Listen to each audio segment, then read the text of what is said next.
She did not cry at the funeral, not because grief had failed to arrive, but because crying required a kind of surrender she could no longer afford. Her aunt had been the last person in the family who spoke to her without judgment, who asked about her children by name rather than as proof of poor decisions. Now that voice was gone, replaced by the careful distance of relatives who attended out of obligation rather than affection. The service was brief and formal. Words were spoken that felt rehearsed, delivered by a pastor who had never met her aunt, who reduced a life to a sequence of dates and roles that meant nothing. She sat in the third row with her 2 children pressed close on either side. Her daughter's hand was small and warm in hers, her son's shoulder rigid against her arm. They understood enough to be quiet, but not enough to understand what they had lost. After the service, the family gathered in clusters that reformed and dissolved like weather patterns. Her cousins stood near the refreshment table, their voices low but not low enough. Her brother leaned against the wall with his arms crossed, checking his phone with the frequency of someone who wanted to be elsewhere. Her mother moved through the room with practiced grace, accepting condolences as though they were payments owed. No one approached her directly. The space around her remained carefully empty, as if poverty were contagious. She had learned over the years to recognize that particular kind of isolation. It was not hostility exactly, but something quieter and more persistent.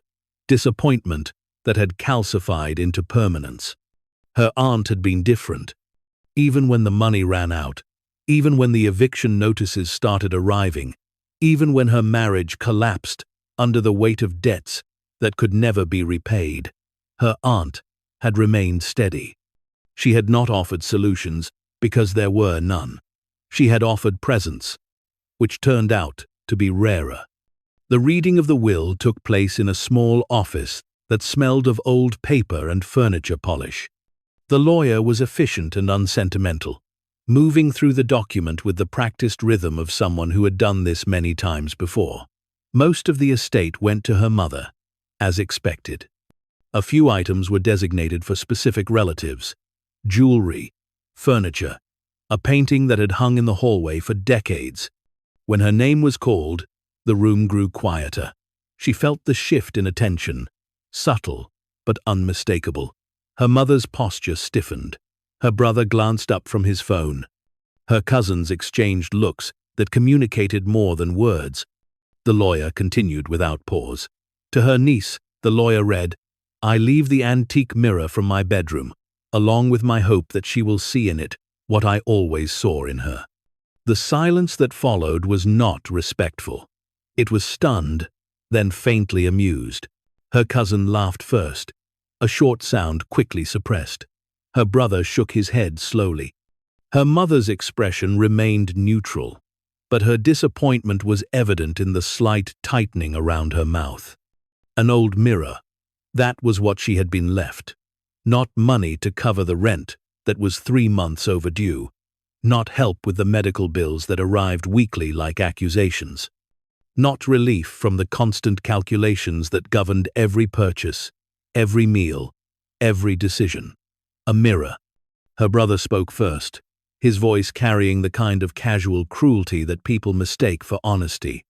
"Well, at least you can check if your luck's changed." The comment drew quiet laughter from others in the room. She did not respond. She had learned that silence was often the only defense available to those without resources. After the reading concluded, the family dispersed quickly. There were no invitations to lunch, no suggestions to stay in touch. Her mother kissed her children briefly, then left without meeting her eyes. Her brother nodded in her direction as he passed, already talking on his phone. Her cousins gathered their things and departed in pairs, their conversations resuming the moment they reached the parking lot.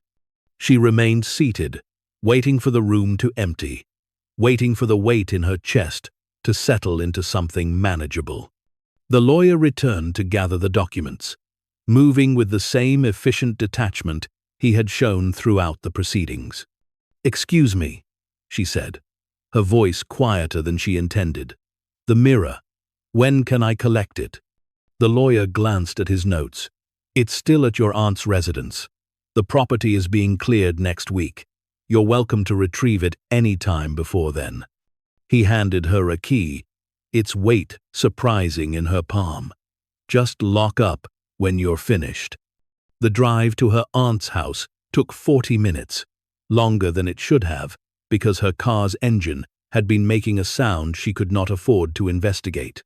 Her children sat in the back seat, their voices filling the silence with questions she answered automatically, her attention divided between the road and the thoughts that circled like birds unable to land. Her aunt's house stood at the end of a quiet street where the trees grew tall and the yards were carefully maintained. It was modest compared to the homes around it, but it had always felt larger than its dimensions suggested. She had spent summers here as a child, afternoons that stretched without urgency, dinners that lasted until dark. Now the house looked smaller, diminished somehow, as if it had been holding itself together through her aunt's presence alone. The lawn needed mowing. The paint on the shutters had begun to peel. A realtor's sign stood near the mailbox, announcing that the property would soon belong to someone else. She unlocked the front door and stepped inside. The air was still, carrying the faint scent of lavender and old wood. Dust moved slowly through the afternoon light, settling and rising in gentle patterns. Her children followed behind her, their footsteps loud against the hardwood floors. The mirror hung in her aunt's bedroom, positioned above the dresser where it had been for as long as she could remember. It was large, nearly 5 feet tall, its frame ornate and heavy. Dark wood carved with intricate patterns that seemed to shift depending on the angle of observation. The glass itself was old, slightly warped in places, reflecting the room with a softness that modern mirrors lacked. She stood before it, studying her reflection. The face that looked back was older than she felt, lined with exhaustion that no amount of sleep could erase. Her clothes were clean but worn, mended in places she hoped were not obvious. Her hair needed cutting. Her expression carried a wariness that had become permanent. Her daughter appeared beside her in the reflection, her small face serious. "It's pretty," she said. "Why didn't Grandma want it?" Her son remained near the door, his arms crossed in unconscious imitation of his uncle. "Can we take it home?" She reached out and touched the frame, feeling the depth of the carvings beneath her fingers. The wood was cool and smooth, polished by years of handling. Up close, she could see the craftsmanship more clearly, each carved element connected to the next with seamless precision. Flowers merged into vines into geometric patterns that folded back on themselves without beginning or end. "I don't know how we'll move it," she said, speaking more to herself than to her children. "It's heavy." Her son stepped closer, examining the sides. "There are hooks on the back. We could unhook it." She lifted one edge carefully, testing the weight. He was right. 2 substantial hooks secured the mirror to the wall, mounted into studs behind the plaster. She would need to remove those first, then figure out how to transport something this large in a car designed for practical economy rather than cargo. "Wait here," she told her children, and went to search for tools. Her aunt's garage was organized with the same quiet efficiency that had characterized everything she did. Tools hung on pegboards, labeled and accessible. Boxes were stacked neatly along the walls, their contents marked in careful handwriting. She found a screwdriver, a small hammer, and a moving blanket, then returned to the bedroom. The children had wandered into other rooms, their voices distant. She was grateful for the moment alone. She positioned herself behind the mirror and began working on the first hook. The screws were old but not rusted, turning with steady resistance. As she worked, she became aware of how quiet the house had grown. Not empty, quiet, but waiting quiet. The first hook came free, and she supported the mirror's weight with her shoulder while she worked on the second.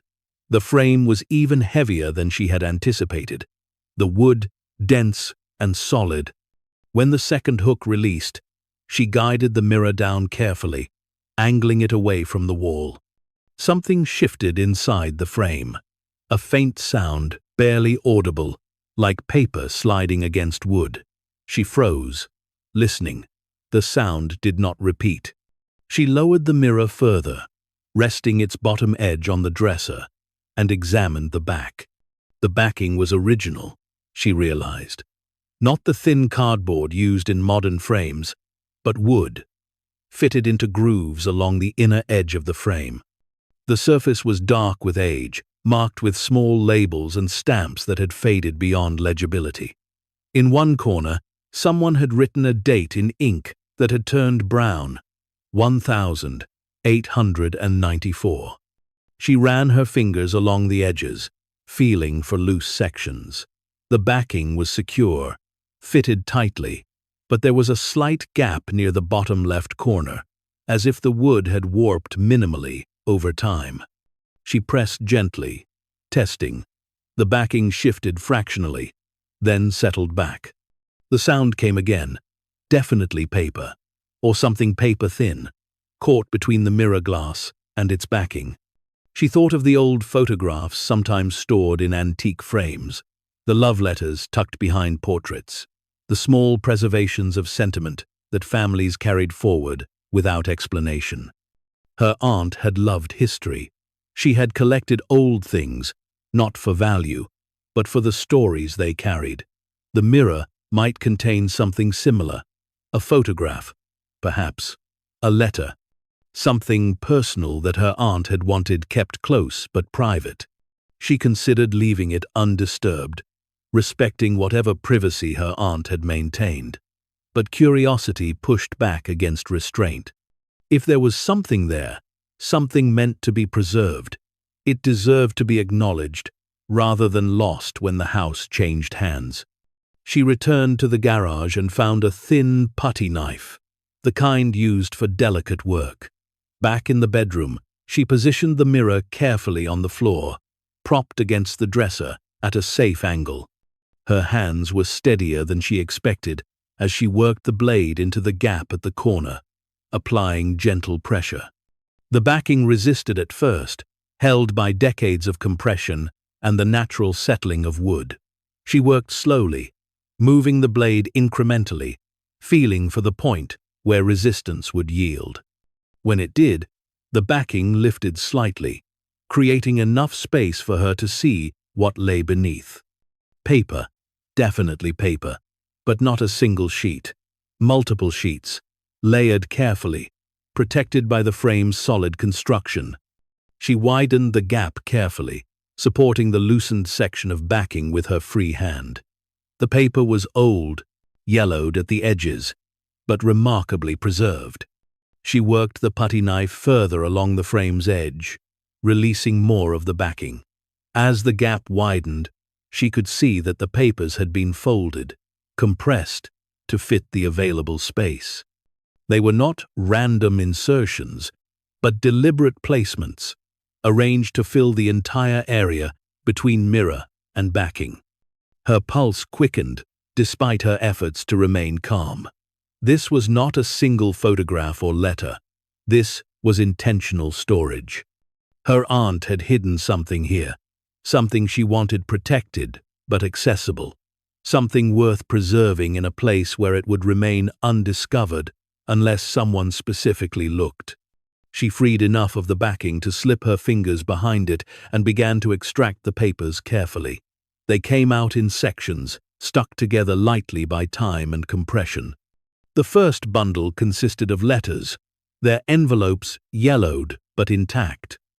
The handwriting on the front was unfamiliar, the addresses written in an elegant script that suggested another era. She set them aside gently and reached for more. The next section was different, heavier paper, stiffer. She pulled it free and unfolded it carefully. It was a document, official-looking, with elaborate borders and seals. The text was dense, filled with legal language and formal declarations.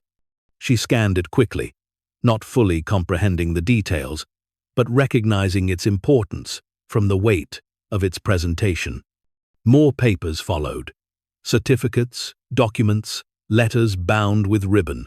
Each bundle revealed itself slowly, preserved with care, protected from light and air, and the casual damage of handling. Her hands moved faster now, pulling free the contents with growing urgency, no longer careful to maintain the backing's integrity. When the space was finally empty, she sat back on her heels and stared at what lay before her. Dozens of documents spread across the bedroom floor, letters in languages she did not recognize, certificates bearing stamps and signatures that looked official but unfamiliar, and beneath them all, wrapped in tissue that had turned brittle with age, something else. She lifted the tissue carefully and peeled it back. Her breath caught. Inside were stock certificates, their borders ornate, their printing precise. She recognized some of the company names from news reports, from business sections she sometimes glimpsed while waiting in grocery store lines. These were not historical curiosities. These were active companies. Major companies. Her hands trembled as she picked up the first certificate and examined it closely. The number of shares was printed clearly at the top. 1,000 shares. The date of issue was decades old, but that did not matter. What mattered was that these certificates, if authentic, represented ownership, real ownership, in companies that had not only survived but thrived. She set it down carefully and reached for the next one. 2,000 shares. Different company. Same era. The next bundle contained even more. Certificates stacked and bound with a ribbon that fell apart when she touched it. She stopped counting after the first 10 certificates. The numbers were too large, the implications too vast. This was not a small inheritance. This was not a sentimental gesture. This was wealth. Substantial, undeniable wealth, hidden inside a frame that her family had dismissed as worthless, that they had mocked her for receiving, that they had laughed about in a lawyer's office while she sat silent and humiliated. Her children's voices drifted in from another room, their words indistinct but cheerful. They did not know yet. They could not know. She barely understood it herself. She gathered the certificates carefully, stacking them in order, her mind racing through questions that had no immediate answers. Why had her aunt hidden these here? Why had she not mentioned them in the will? Why leave them for discovery rather than declaration? The questions circled, but found no purchase. What mattered now was not why, but what. She stood slowly, her legs unsteady, and walked to the window. The afternoon light was fading, casting long shadows across the yard. The realtor's sign stood visible from this angle, a reminder that time was limited. The house would be cleared. New owners would arrive. This discovery existed in a narrow window between her aunt's death and the world's indifference. She returned to the documents and began examining them more carefully, one by one. Some were stock certificates, as she had thought. Others were bonds, their terms and yields printed in small text that required close attention. Others still were documents she did not fully understand. Agreements and contracts that spoke of investments and holdings and percentages that meant nothing to her untrained eye. But interspersed among the financial documents were personal papers.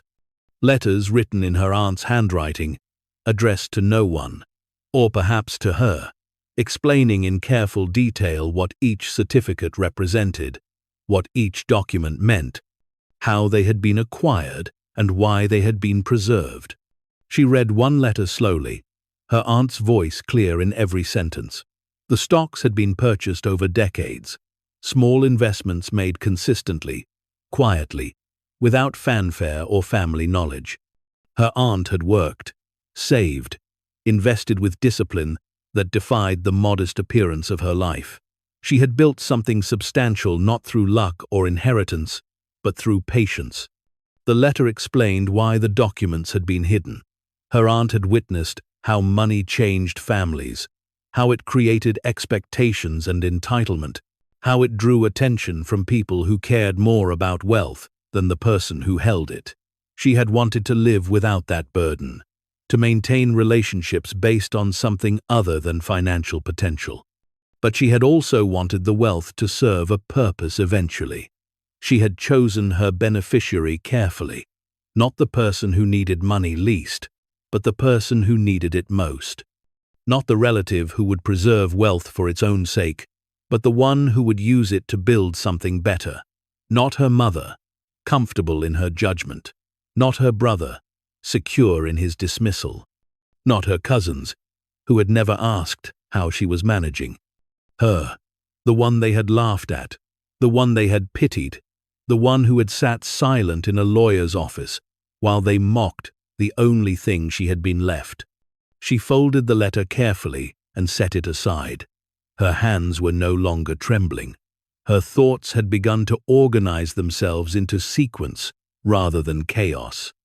She understood what needed to happen next.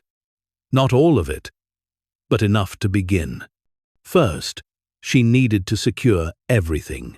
The documents were valuable beyond measure, but they were also fragile, vulnerable to loss or damage.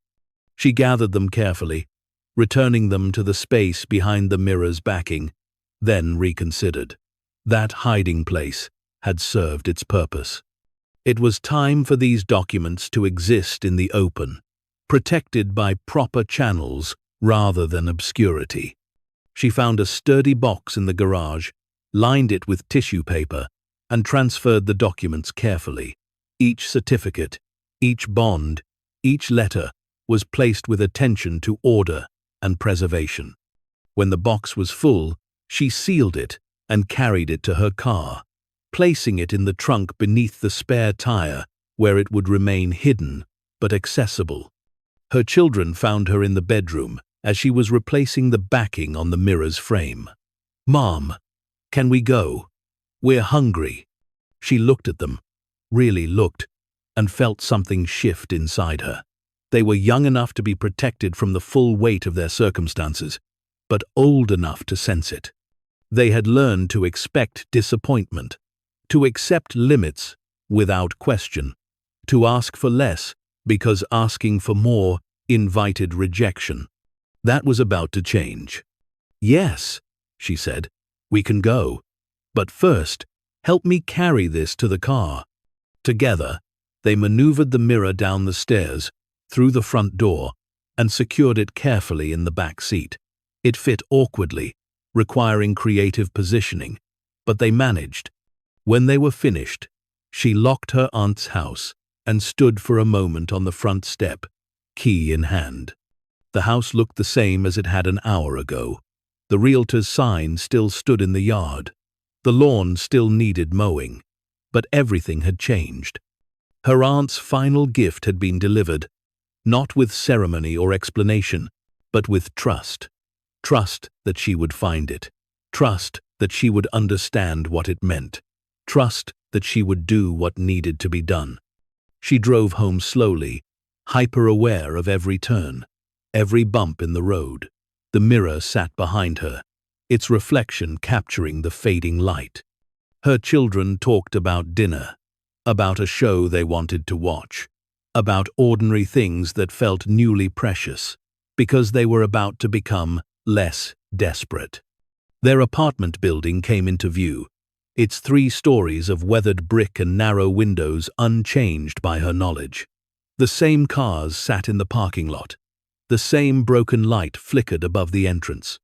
The same smell of cooking oil and chemical cleaners greeted her as she unlocked the door. But she was different now. She carried something that would alter everything, and the weight of it was both exhilarating and terrifying.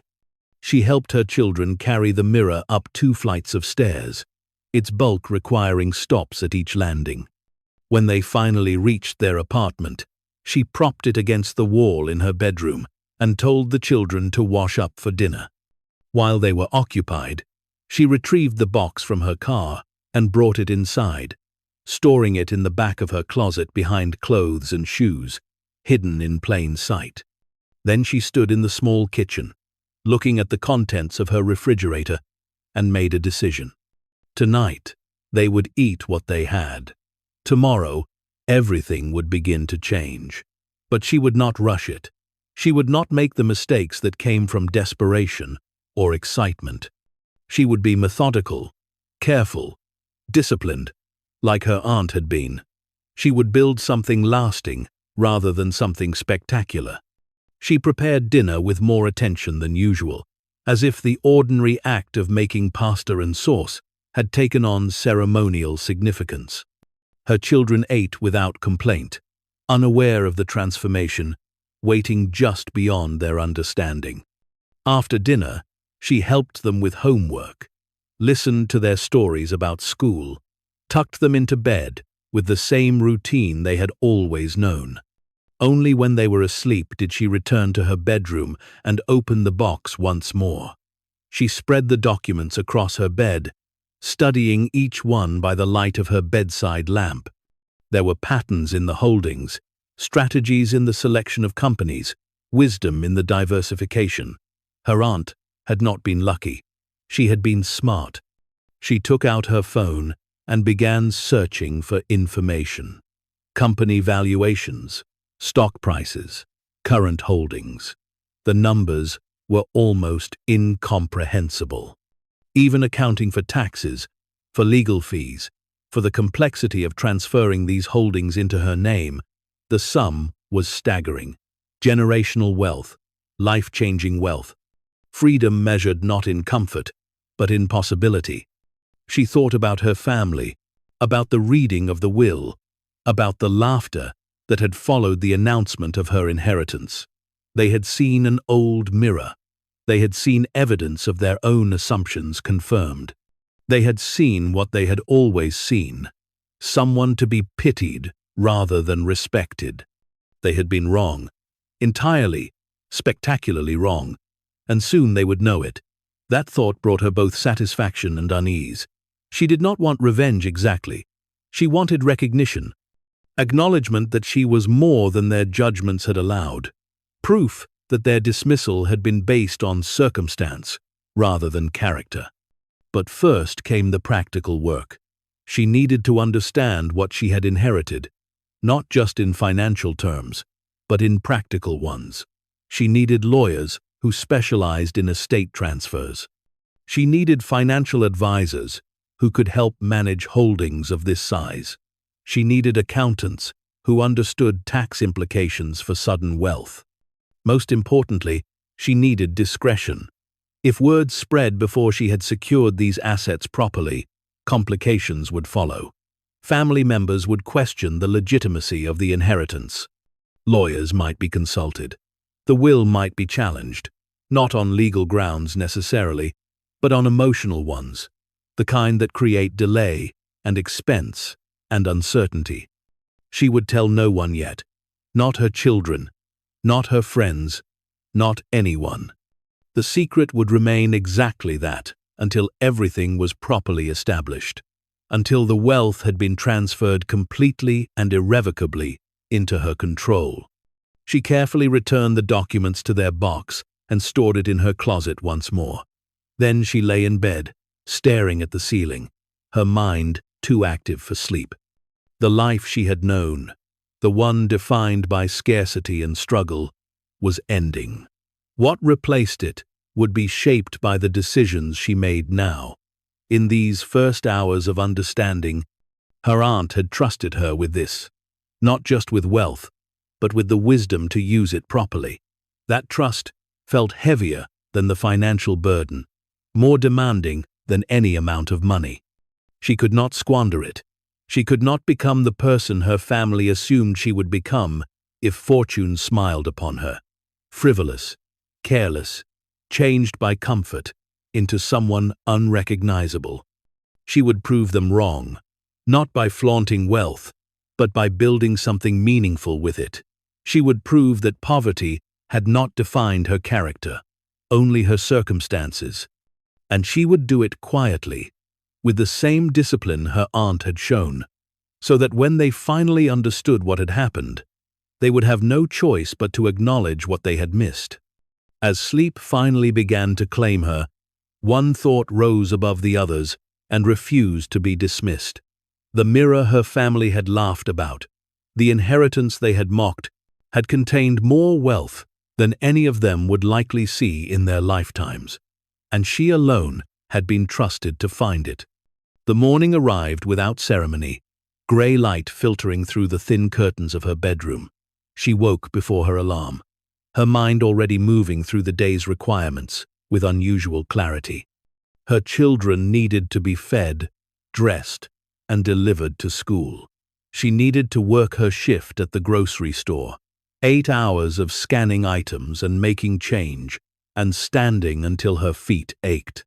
The routine was familiar, almost comforting in its predictability.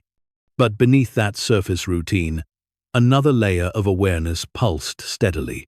The box in her closet, the documents it contained, the future it represented.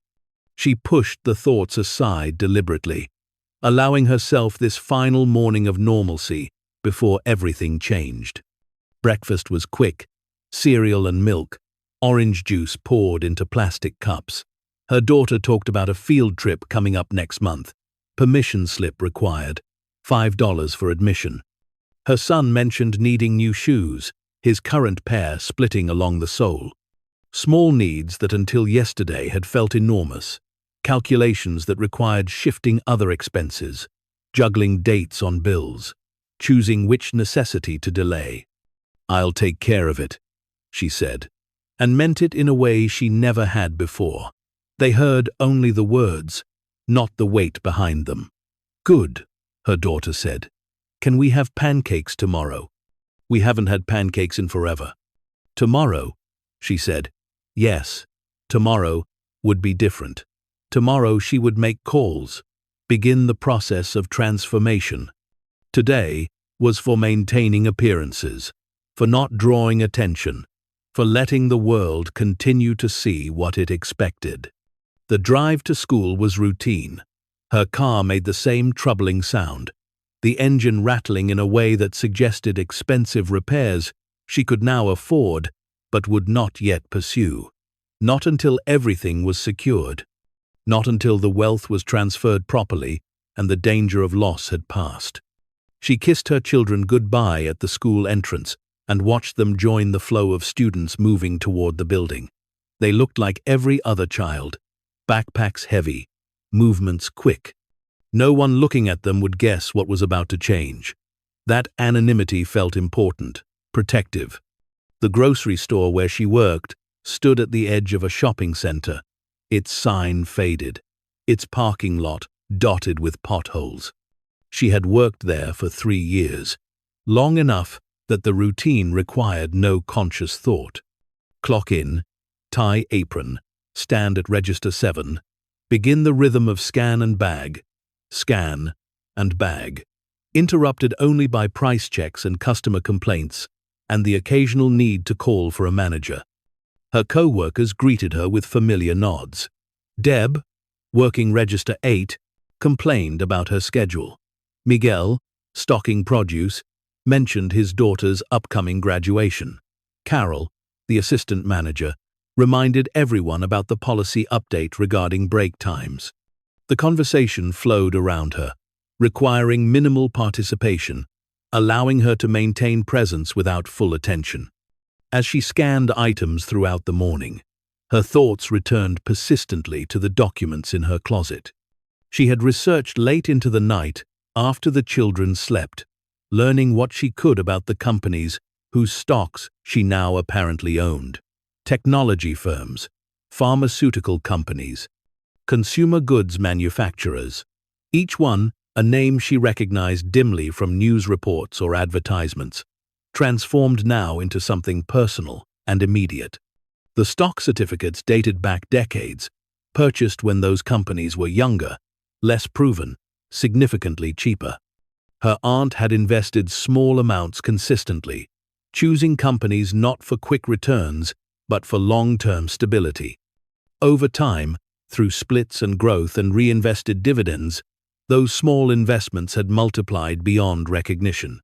One certificate she had studied particularly carefully represented shares in a technology company that had grown to dominate its market. The 1,000 shares purchased 40 years ago had split multiple times, grown into tens of thousands of shares, each one now worth hundreds of dollars. That single certificate alone was worth more than she would earn in a decade at her current job. And there were dozens more. She waited 3 days before making the first call, not out of indecision, but strategy. The certificates required verification by professionals who specialized in estate transfers and historical securities. Finding the right people meant research, reading reviews, checking credentials, eliminating anyone whose discretion seemed questionable. She spent her breaks at work, searching on her phone, scanning through law firm websites, reading about fiduciary responsibility and estate law. The language was dense, filled with terms she had to look up repeatedly, but she pushed through with the same determination that had carried her through years of managing impossible budgets. The children noticed nothing. Her routine remained unchanged. Morning drop-offs at school, 8-hour shifts at the grocery store, evening pickups, dinner preparations, homework, supervision. The only difference was internal, a steady awareness that hummed beneath everything she did, transforming mundane tasks into something provisional, temporary. On Thursday evening, after the children were asleep, she sat at her small kitchen table with a notebook and began making lists. Not wish lists or dreams, but practical steps arranged in order of necessity. First, verification of the certificate's authenticity. Second, legal transfer of ownership. Third, establishment of proper accounts and management structures. Fourth, tax consultation. Fifth, long-term planning. Each step required specialists, people she would need to trust with information that could alter her life irrevocably. The thought tightened something in her chest. She had spent years learning to rely on no one, to expect disappointment, to build walls against vulnerability. Now she would have to open those walls deliberately, let strangers into the most important discovery of her life. She chose the law firm carefully, not the largest in the city, but established enough to have reputation and resources. Their website emphasized estate planning and wealth transfer, using language that suggested experience with complex inheritances. She called Friday morning during her break, standing in the parking lot behind the grocery store where the dumpsters created privacy. The receptionist was professional but not warm, asking questions that felt like gatekeeping. Nature of the inquiry, referral source, general value of the estate. She answered carefully, revealing enough to secure an appointment, but not enough to expose the full scope of what she had found. The appointment was set for Monday afternoon. She would need to request time off from work, something that required justification to her manager. She fabricated a medical appointment, hating the lie but recognizing its necessity. Carol approved it with minimal questions, adding only that she would need to make up the hours later in the week. The weekend passed slowly. She cleaned the apartment with unusual thoroughness, as if preparing for guests who would never arrive. She took the children to the park, watched them play, and tried to be present in the moment while her thoughts circled relentlessly around Monday's meeting. Saturday night, she removed the box from her closet and examined the documents again, this time with different eyes, not wonder, but calculation. She organized them by type. Stock certificates in one stack, bonds in another, personal letters from her aunt in a third. She made detailed notes about each item, recording company names, share quantities, issue dates, certificate numbers. The process took hours. When she finally returned everything to the box and hid it once more, her hand was cramped from writing and her eyes burned with fatigue. But she had what she needed, a complete inventory. proof of diligence, evidence that she understood what she possessed. Monday arrived with rain that matched her nervous energy. She dressed carefully, choosing clothes that were professional but not pretentious. Her best slacks, the blouse she saved for parent-teacher conferences, shoes that were worn but clean. She wanted to appear competent, serious, worthy of attention, without seeming to try too hard. The law firm occupied the 7th floor of a downtown building that smelled of carpet cleaner and filtered air. The elevator was smooth and silent, nothing like the one in her apartment building with its grinding cables and stuttering stops. When the doors opened, she stepped into a reception area that communicated success through restraint rather than ostentation. The receptionist, a woman near her own age, greeted her with practiced courtesy. She gave her name, confirmed her appointment time, and was directed to a seating area where leather chairs faced floor-to-ceiling windows. She sat, the box containing the documents, resting on her lap, and waited. The lawyer who eventually appeared was younger than she expected, perhaps 40, with silver threading his dark hair in a way that suggested distinction rather than age. He introduced himself as Michael Reeves, extended his hand, and guided her toward a conference room without excessive pleasantry. The room was smaller than she had imagined, its table sized for intimate discussions rather than large gatherings. He gestured to a chair, took his own across from her, and folded his hands with attentive patience. "You mentioned an inheritance," he began. "Why don't you tell me what brings you here?" She had rehearsed this moment, but the words still felt awkward leaving her mouth. "My aunt passed away recently. In her will, she left me an antique mirror. When I examined it, I found documents hidden in the frame backing, stock certificates, bonds, letters. I need to know if they're authentic and what needs to happen to transfer them legally into my name." His expression did not change dramatically, but something shifted in his posture, a sharpening of attention. "May I see the documents?" She opened the box and began removing items carefully, placing them on the table in the order she had organized them.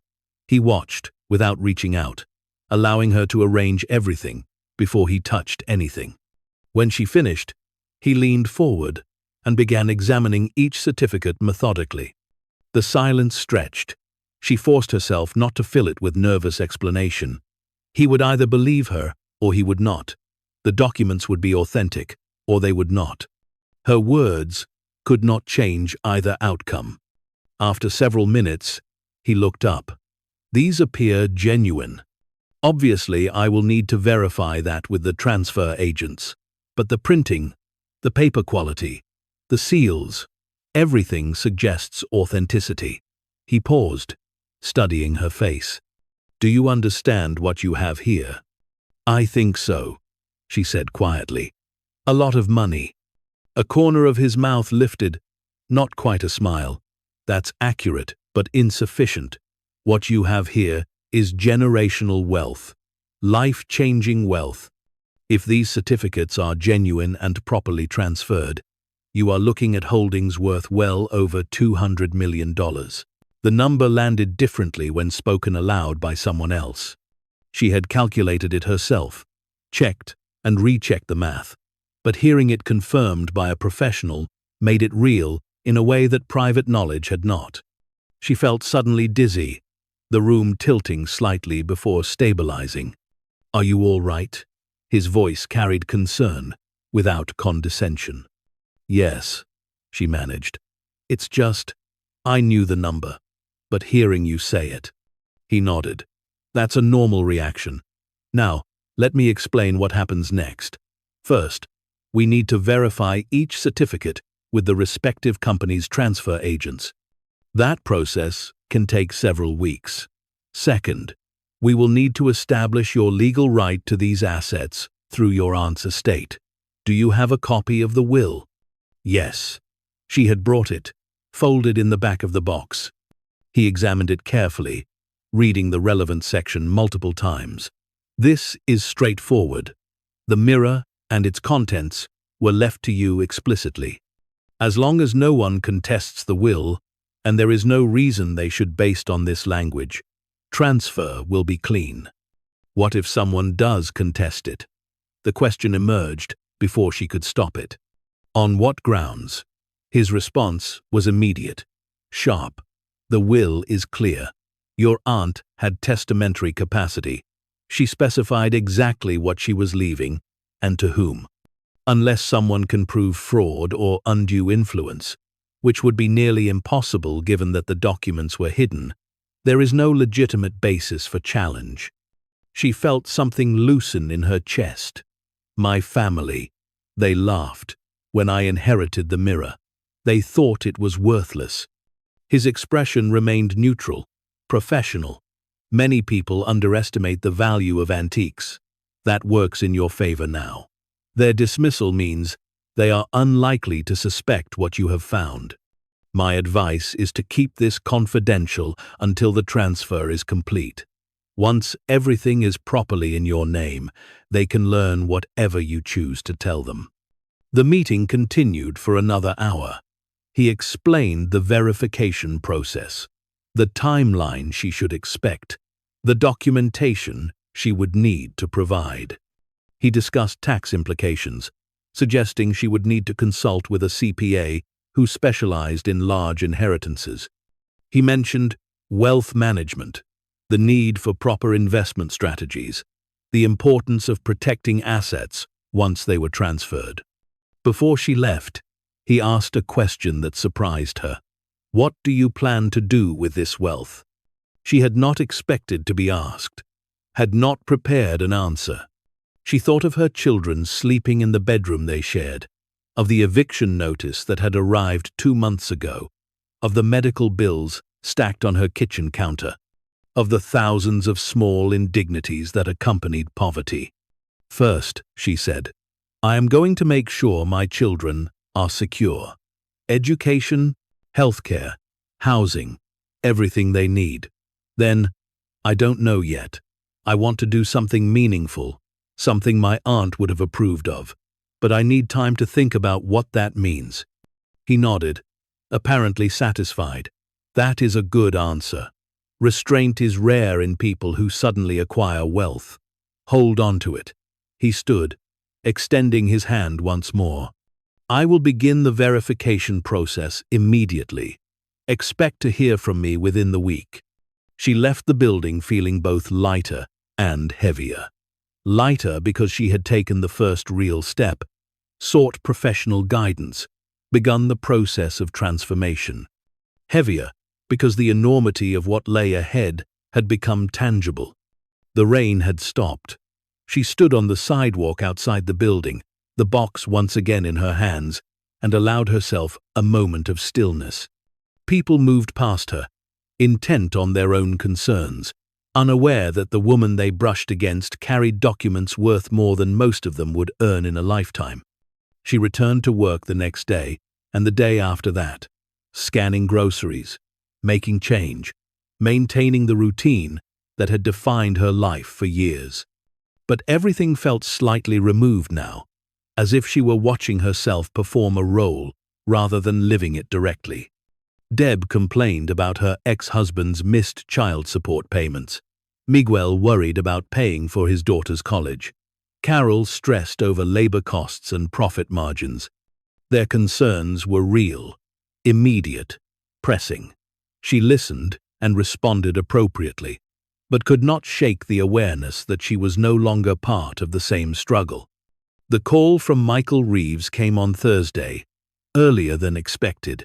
She took it in the parking lot during her lunch break, standing in the shadow of the building where she had stood before.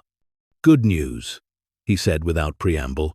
I have heard back from 3 of the transfer agents. The certificates are authentic. The shares are valid. We can proceed with the transfer. Relief flooded through her. And the others? Still waiting on confirmation. But I have no reason to believe they will be different. Based on current market values, and this is a conservative estimate, You are looking at approximately $246 million. The number hit her again, harder this time. She had calculated something similar, but hearing it spoken with professional certainty was different. 246 million. Not thousands, not hundreds of thousands, millions, plural, beyond comprehension. What happens next? Her voice sounded distant to her own ears. Next, we begin the legal transfer process. I will need you to sign several documents establishing your right to the inheritance. We will work with the transfer agents to move the shares into your name. Simultaneously, we will set up proper financial structures, accounts, trusts, whatever makes sense for your situation. This process will take approximately 6 to 8 weeks. 6 to 8 weeks. She could manage that. She had managed far longer, with far less. There is one more thing, he continued. Have you told anyone about this? Family? Friends? Anyone? No. No one. Good. Keep it that way. Once word spreads, complications follow. People will have opinions about what you should do with the money. They will have needs they expect you to meet. Some will approach you directly. Others will go through channels you do not anticipate. Secrecy is not just about security. It is about preserving your freedom to make decisions on your own terms. She understood what he was not saying. Her family, her mother, her brother, her cousins would have expectations. They would feel entitled to share in the wealth because blood created obligation in ways that respect and kindness never had. Keeping the secret meant keeping control. I understand, she said. I will tell no one. The conversation ended with logistical details, documents she would need to gather, appointments she would need to attend. When she hung up, she stood motionless for several minutes, processing what she had just learned. Authentic, valid, $246 million. The afternoon shift passed in a blur. She moved through her tasks automatically, her body present, while her mind orbited the knowledge she carried. When her shift ended, she picked up her children from school and drove home with unusual care, hyper-aware of every other vehicle, every intersection, every potential threat to the future she was beginning to imagine. That evening, she allowed herself a small indulgence. She ordered pizza for dinner, not from the discount chain they usually chose, but from the local restaurant with the good reviews and higher prices. Her children noticed immediately. "Pizza from Marino's?" her daughter asked, her tone suggesting she understood this represented deviation from normal patterns. "What is the special occasion?" "No occasion," she said, keeping her voice light. "I just thought we deserved something nice." They ate together at the small kitchen table, the children animated in ways that good food encouraged. They told stories about their day, their teachers, their friends. She listened more carefully than usual, committing details to memory, aware that these ordinary moments were numbered. Soon, their lives would change. They would move from this apartment to something larger, safer, better maintained. They would attend better schools, have access to opportunities she had only been able to imagine. But they would also lose something: the shared understanding of scarcity, the bond that forms between people who struggle together. She was not sentimental about poverty. It taught lessons, but they were harsh lessons that came at too high a cost. Her children deserved more than character-building hardship. They deserved security, possibility, the freedom to make choices based on preference rather than necessity. After dinner, after homework and baths and bedtime stories, she sat alone in her bedroom with the mirror propped against the wall. She studied her reflection, looking for visible changes. Her face was the same. Her clothes were the same. Nothing external had shifted. But something internal had transformed completely. The woman looking back at her was no longer someone defined by what she lacked. She was someone with resources, with options, with power that came from wealth and the freedom it provided. She thought about her family, about the funeral, about the reading of the will. She thought about her mother's tight expression, her brother's dismissive headshake, her cousin's poorly suppressed laughter. They had seen what they expected to see. A failure receiving a worthless gesture. They had been catastrophically wrong. The satisfaction that thought brought was complicated. She was not a vindictive person. She did not fantasize about rubbing their faces in their mistake, but she wanted them to know. She wanted her mother to understand that her judgments had been based on circumstance rather than insight. She wanted her brother to recognize that dismissal was not the same as wisdom. She wanted her cousins to realize that their laughter had been premature. But not yet. Not until everything was secured. Not until the wealth was transferred irrevocably into her name, protected by legal structures that could not be easily challenged or dismantled. Patience had carried her through poverty. It would carry her through this transition as well. The weeks that followed established a strange rhythm. Externally, her life remained unchanged. She worked her shifts, paid her bills with the limited funds available, navigated the constant calculations that governed every purchase. But internally, she existed in a state of sustained anticipation, waiting for the final confirmations, the completed transfers, the moment when possibility became reality. Michael Reeves called weekly with updates. Transfer agents confirmed authenticity. Legal documents were prepared and signed. Financial accounts were established in her name, waiting to receive assets worth more than small nations' economies. Each step moved forward without complication, building toward conclusion with mechanical inevitability. She met with the tax specialist he recommended, a woman named Patricia Chen, whose office was decorated with certificates and awards, suggesting both expertise and success. They spent 3 hours discussing strategies for minimizing tax burden while remaining fully compliant. The conversation was technical, dense with terms like capital gains and cost basis, and qualified dividends, but Patricia explained everything with patient clarity. "You will owe taxes," she said finally. "There is no way around that. But with proper planning, we can structure things so you keep the maximum amount legally possible. You are looking at somewhere between 35 and 40% in combined federal and state taxes. That still leaves you with over $150 million. $150 million. After taxes. After every legitimate deduction and legal strategy, the number refused to feel real, even as it became increasingly certain. Patricia leaned back in her chair, studying her with open curiosity. "May I ask a personal question?" She nodded, wary but willing. "How are you handling this? Most people who come into sudden wealth experience significant stress. Some describe it as overwhelming." She considered the question seriously before answering. "I think I am in shock. Not the dramatic kind, but the sustained kind. I keep waiting to wake up, or for someone to tell me there has been a mistake.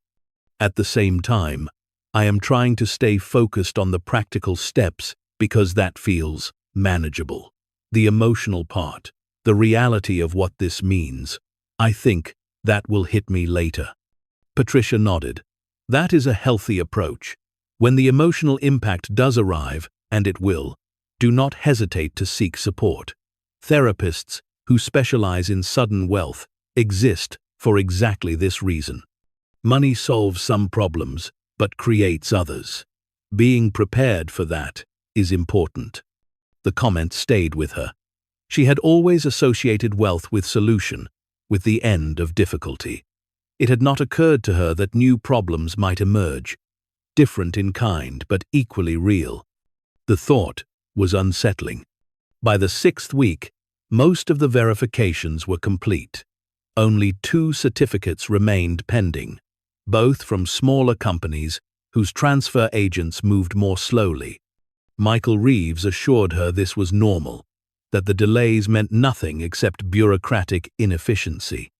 She began to allow herself small planning exercises. Nothing dramatic, nothing that required spending money she did not yet possess, but mental sketches of how life might change. A larger apartment, maybe a small house, a reliable car that did not make concerning sounds, new clothes for the children, not just functional, but nice, college funds fully established, not hoped for but guaranteed. She also thought about work. She would need to quit, eventually. Not immediately, not in a way that would draw attention, but soon. The thought brought equal parts relief and guilt. The job was exhausting, poorly paid, often demeaning, but it was also stability, routine, the framework around which she had built her survival. Leaving would mean admitting that the life she had lived was over. That person who woke at 5:30 to get children ready for school, who stood for 8 hours scanning groceries, who calculated every purchase down to the penny, that person would cease to exist. Someone new would take her place, someone she did not yet know. The 7th week brought the final confirmations. All certificates authentic, all shares valid, all transfers ready to proceed. Michael Reeves called with the news on a Tuesday afternoon. "We are ready," he said. "The paperwork is complete. I need you to come in and sign the final documents. Once you do, the transfer will be executed within 48 hours. By Friday, you will be legally and irrevocably the owner of assets worth $246 million. She took a breath, held it, released it slowly. "When?" "Tomorrow morning, 10 o'clock. Can you make that work?" "Yes," she said. "I will be there." She called Carol immediately after, requesting time off for another fabricated medical appointment. Carol agreed with less patience than before, noting that she was using a lot of personal time lately. She apologized without explanation, knowing that soon Carol's irritation would be irrelevant. That evening, she told her children they would be staying with a friend the next morning before school. They accepted the change without suspicion, accustomed to occasional disruptions in routine. She made dinner, supervised homework, read bedtime stories with unusual attention, as if these ordinary acts were becoming precious through their impermanence. When they were asleep, she stood at her bedroom window and looked out at the parking lot below. Cars sat in their assigned spaces. Security lights created pools of yellow against darkness. Everything appeared exactly as it always had. But tomorrow, everything would change. She did not sleep well. Dreams came fragmented and anxious, full of missed appointments and lost documents and phone calls that brought bad news.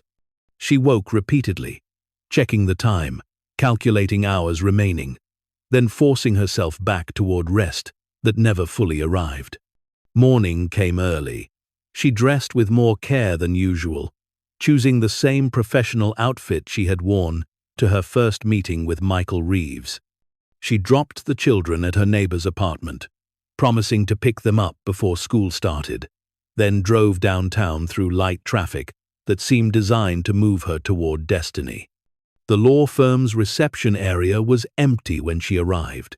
She sat in the same chair as before, hands folded in her lap, and waited with a calmness that surprised her.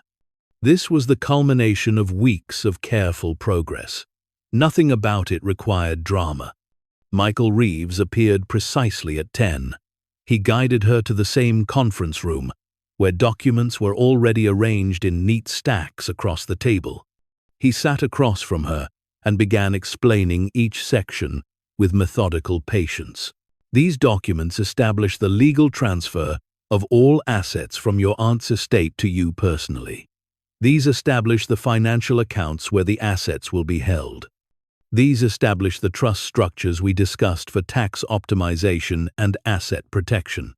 These authorize me to act on your behalf in finalizing all transfers. He slid each document across as he explained it, showing her where to sign, where to initial, where to date. She read everything carefully despite his explanations, unwilling to sign anything she did not understand. He did not rush her. When she asked questions, he answered them fully.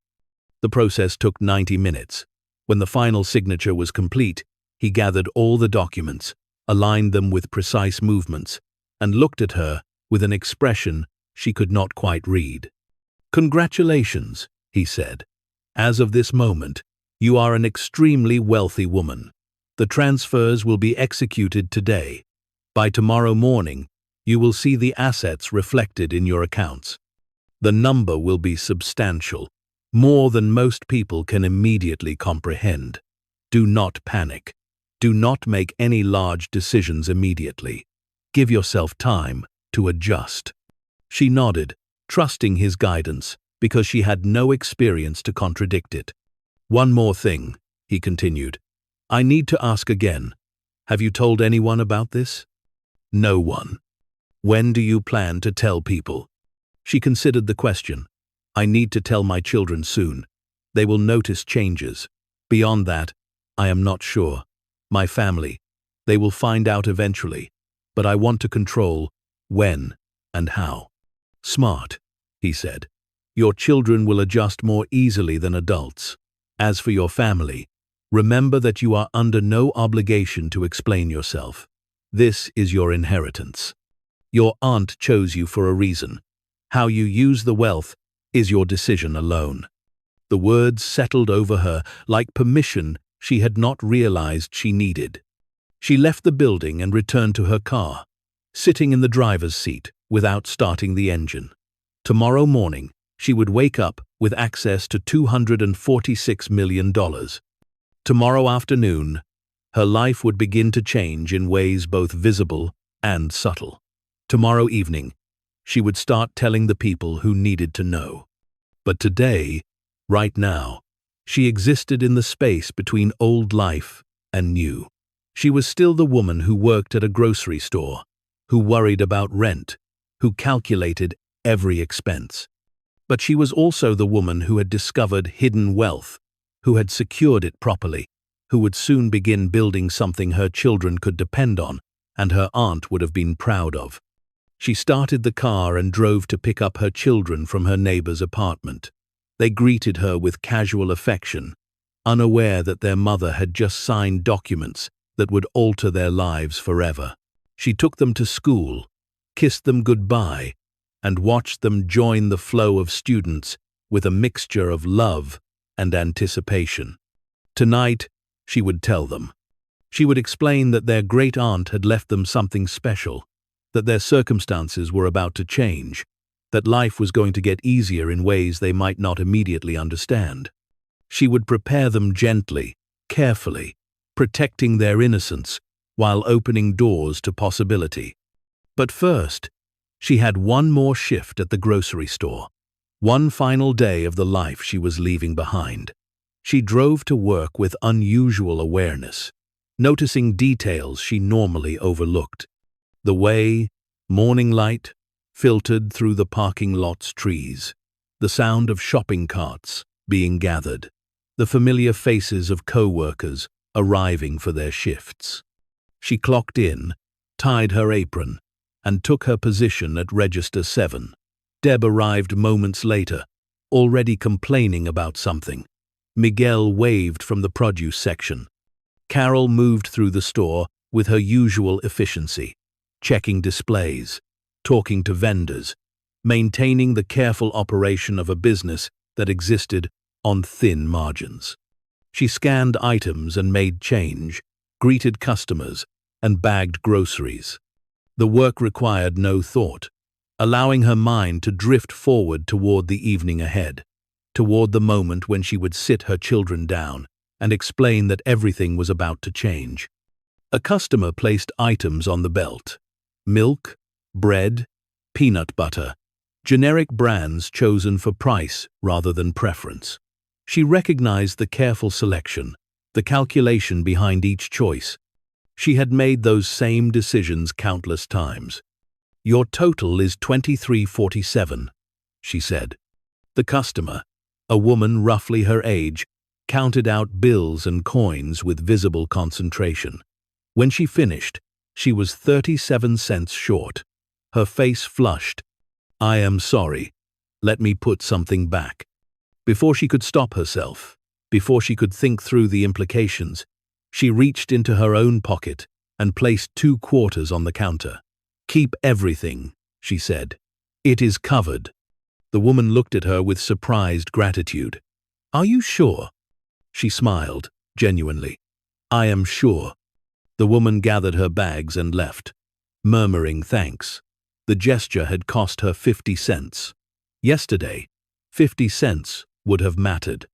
Tomorrow, 50 cents would be invisible, insignificant, a rounding error in accounts holding millions.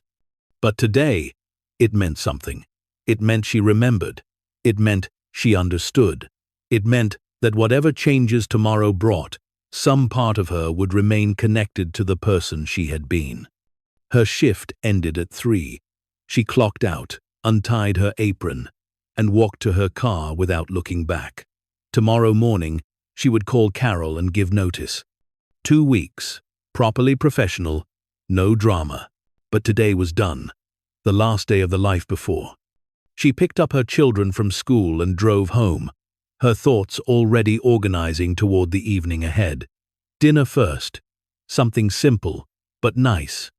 Then, conversation, careful explanation, reassurance that change would be good rather than frightening. The apartment welcomed her with familiar dimness, the afternoon light not quite reaching into corners. She set her purse on the counter and looked around at the space that had been home for 3 years. Small, worn, insufficient, but also safe, private, hers. Soon they would leave it. Soon they would move somewhere better. But tonight, they were still here. Still the same family living the same life. Tomorrow could wait. Tonight was for transition, for moving gently from one reality to another. She began preparing dinner with unusual care, measuring ingredients, adjusting seasonings, treating the ordinary act of cooking as ceremony. Her children appeared from their bedroom, drawn by smells that suggested effort rather than necessity. "Are we celebrating something?" her son asked. She turned to face them. These 2 small humans who depended on her completely, who had endured poverty without complaint, who deserved everything she was about to be able to give them. "Yes," she said softly. "We are celebrating. Sit down. I need to tell you something important." They settled at the small kitchen table, their faces showing the particular alertness children develop when adults announce conversations will be serious. She had rehearsed this moment mentally dozens of times over the past weeks, but now that it had arrived, the prepared words felt inadequate. "Do you remember Great Aunt Margaret?" she began. Her daughter nodded. "She gave us cookies. She always asked about school." Her son added, "She died. We went to the funeral." "Yes," she said, grateful they had provided the opening. "When she died, she left me something in her will. Do you remember the mirror we brought home from her house?" "The big one in your room," her daughter confirmed. She took a breath, choosing her words carefully. Inside that mirror's frame, hidden where no one could see them, were papers, very important papers. Stock certificates and bonds, things that represent ownership in companies. Great Aunt Margaret had been saving and investing for many, many years, and she left all of it to me. Her son's expression showed confusion more than excitement. "What does that mean?" "It means," she continued slowly, "that we are not going to have to worry about money anymore. It means that the things we have had to say no to, the things we could not afford, we will be able to have now. It means our life is going to change in good ways." Her daughter's eyes widened. "Like, we can get new shoes whenever we need them?" The question, so small and practical, tightened something in her chest. "Yes, baby. New shoes whenever you need them. and new clothes, and better food, and we are going to move to a nicer place. A house, maybe, with your own rooms. Her son remained skeptical, his 8-year-old logic struggling with the concept. But you always say we cannot afford things. How can papers in a mirror change that? Because those papers are worth a lot of money. More money than you can probably imagine. Enough that I will not have to work at the grocery store anymore. Enough that you can go to any school you want, any college later. Enough that we will be safe and secure for the rest of our lives. The words sounded impossible even to her own ears. Her children processed them with the particular adaptation of young people who had learned early that adult reality shifted without warning or explanation. "Are we rich?" her daughter asked, testing the word cautiously. She considered how to answer honestly without overwhelming them. "Yes, we are rich. But that does not mean we are going to change who we are. It just means life will be easier. Less worry, less stress, more choices." Her son remained quiet, his expression suggesting he was working through implications beyond his immediate comprehension. Finally, he asked, "Will we still see our friends?" "Of course. You will still go to the same school. At least for now. We will not move right away. Changes are going to happen slowly, carefully. I promise I will not do anything that makes you uncomfortable." "Can we tell people?" her daughter asked. The question required careful handling. "Not yet. For now, this is our family secret. There are complicated grown-up reasons why we need to keep it quiet for a little while longer. Can you do that for me?" They both nodded, though she could see her daughter already calculating what she would say when the secret was eventually revealed. Children understood the social currency of information in ways adults often underestimated. They finished dinner with a mixture of normalcy and heightened awareness. Her children asked questions, some practical, some fantastical. Could they get a dog? Yes. Could they go to Disneyland? Yes. Could they buy a castle? She laughed and explained the difference between very rich and fairy tale rich, a distinction they accepted with mild disappointment. After dinner, after the dishes were washed and homework was checked, after baths were taken and pajamas were put on, her daughter appeared in her bedroom doorway. "Mom, are you happy about this?" The question was more perceptive than expected. She patted the bed beside her, and her daughter climbed up, settling against her side with familiar warmth. "I am," she said carefully, "but I am also scared. Change is hard even when it is good change. I loved your great-aunt very much, and I am sad that she is gone. But I am grateful that she thought to help us this way. Does that make sense?" Her daughter nodded against her shoulder. "I think so.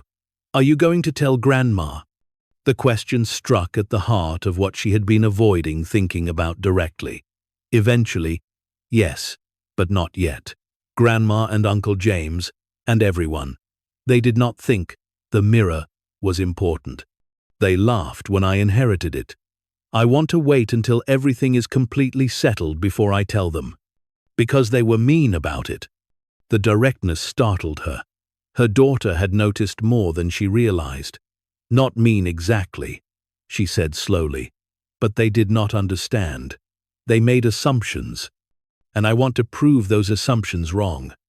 Her daughter considered this, then said with the simple clarity of childhood, "They are going to feel bad when they find out they were wrong." "Maybe," she agreed. "But that is not why I am doing this. I am doing this because your great-aunt wanted me to have this opportunity, and I want to honor that by being smart about it." After her daughter returned to bed, she sat alone with her thoughts. Tomorrow morning, the funds would appear in her accounts. The number would be real, accessible, hers. The waiting would be over, and the next phase would begin. She checked her phone one final time before sleeping. No messages from Michael Reeves. No last-minute complications. Everything was proceeding as planned. She set an alarm for earlier than usual, wanting to see the moment when the transfers completed, when possibility became certainty. Sleep came slowly, her mind too active to fully settle. She dreamed of numbers that shifted on screens, of bank statements that stretched for pages, of her aunt smiling without speaking. When her alarm sounded in the darkness before dawn, she woke feeling both exhausted and intensely alert. She dressed quietly, not wanting to wake the children yet, and opened her laptop at the kitchen table. The financial accounts Michael Reeves had established were accessible through a secure portal. She had logged in several times over the past weeks, always seeing the same thing: empty accounts, placeholders waiting to be filled. She entered her credentials and waited while the page loaded. The interface was clean, professional, designed for people managing substantial wealth. When the account summary appeared, she stared at the screen without moving. The number was there, complete, precise, undeniable: $246,437,812 plus 63 cents. She read it 3 times, her pulse steady but her hands trembling slightly. This was not an estimate or a projection. This was her balance. Money she could access, transfer, spend, invest, give away. The restrictions that had governed every financial decision of her adult life had been removed in a single electronic transfer. She logged out, closed the laptop, and sat in the pre-dawn darkness of her kitchen. The apartment was silent around her. Her children slept in the next room. Outside, the city was beginning its daily transformation from night to day. Nothing external had changed, but everything internal had shifted irrevocably. When her children woke, she made them breakfast with unusual attention, pancakes from scratch rather than cereal from a box. They noticed immediately, their excitement suggesting they understood this represented a new pattern rather than an isolated treat. After dropping them at school, she drove not to work but back to the apartment. She had called Carol the previous evening, leaving a voicemail saying she would not be in today, that a family situation required her attention. The lie came easily now, a small deception in service of a larger transition. She sat at her kitchen table with her phone and made the call she had been preparing for. Carol answered on the 3rd ring, her voice carrying the particular strain of a manager dealing with staffing complications. "This is not a good time for you to be calling out. We are already short." "I know," she said, keeping her tone apologetic but firm. "I am sorry. That is actually why I am calling. I need to give you my notice. 2 weeks from today will be my last shift." The silence that followed was heavy with disbelief. "You are quitting?" "Yes. A family situation has come up that requires my full attention. I am happy to work the next 2 weeks to help with the transition, but after that, I will need to move on." Carol's response mixed frustration with bureaucratic efficiency. "Fine. Send me an email with your formal resignation. I will need to start interviewing for your replacement." The conversation ended quickly, both of them eager to return to their separate concerns. She sent the required email immediately, keeping it brief and professional. Then she sat back, processing what she had just done. She had quit her job, the anchor that had structured her days, that had provided income however inadequate, that had given her purpose however unfulfilling, was now cut loose. In 2 weeks, she would no longer be an employee of a grocery store chain. She would be unemployed by choice, wealthy beyond measure, free to determine her own path. The thought brought both exhilaration and vertigo. Freedom, she was discovering, required its own kind of courage. Over the next days, she began making small changes, carefully calibrated not to draw attention, but to test the reality of her new circumstances. She paid rent 3 months in advance, surprising her landlord into near speechlessness. She bought groceries without checking prices, allowing her children to choose items based on preference rather than cost. She replaced her car's worn tires, scheduled the repairs she had been postponing, filled the tank with premium gas. Each expenditure felt both natural and surreal. The money did not disappear from her account in any meaningful way. Hundreds of dollars spent might as well have been hundreds of cents. The math of poverty, where every dollar carried weight and consequence, had been replaced by the math of abundance, where only massive expenditures registered as significant. Her final 2 weeks at the grocery store passed in a fog of divided attention. She worked her shifts with the same efficiency as always, but her thoughts existed elsewhere, planning, calculating, imagining. Her co-workers noticed her distraction. "You seem different," Deb said one afternoon during their break. "Less stressed, maybe?" "Just tired," she lied easily. "A lot going on at home." Miguel asked if she was feeling all right, if she needed anything. Carol watched her with suspicion that never quite crystallized into accusation. They sensed change without being able to identify its source. On her final shift, she arrived early and left late, wanting to close this chapter cleanly.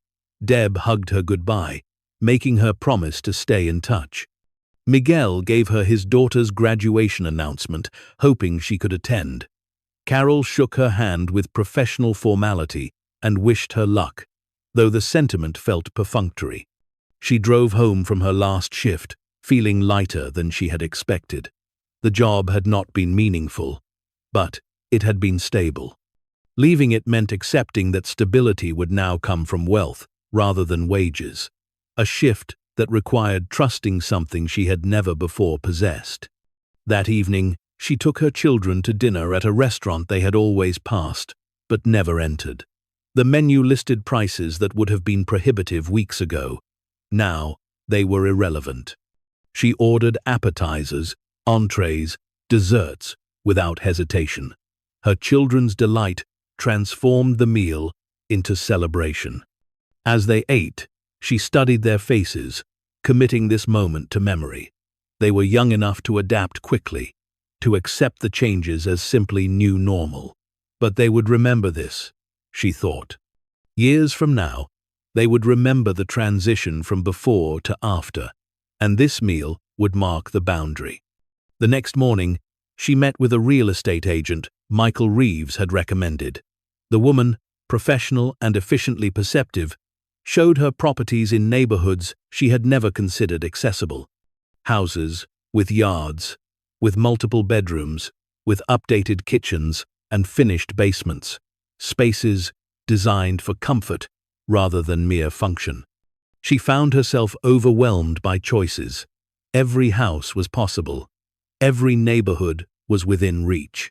The limitations that had always governed her housing decisions, location, price, availability, had dissolved, leaving only preference as a guide. The agent noticed her hesitation. "I know this can feel daunting. Why don't you tell me what matters most to you? We can narrow things down from there." She thought carefully before answering. "Good schools for my children. Safety, privacy. A place where they can be kids without worrying about noise or space. And," she added after a pause, "somewhere that feels like home, not like we are pretending to be something we are not." The agent nodded, understanding more than was said. "I know exactly what you need." 3 days later, she stood in the living room of a house that felt right in ways she could not fully articulate. It was substantial without being ostentatious, updated without being sterile. The yard was fenced, perfect for the dog her children had already begun campaigning for. The neighborhood was established, trees tall and streets quiet. Most importantly, it felt like a place where her children could grow up normally, where wealth would support rather than define them. She made an offer that afternoon. It was accepted by evening. The cash purchase eliminated complications related to mortgages and approval processes.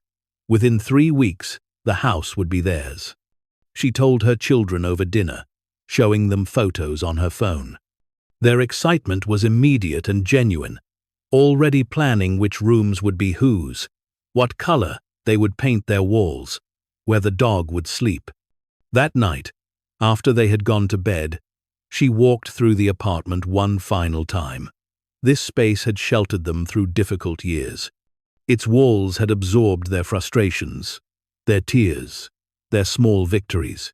It had been inadequate in many ways, but it had been enough.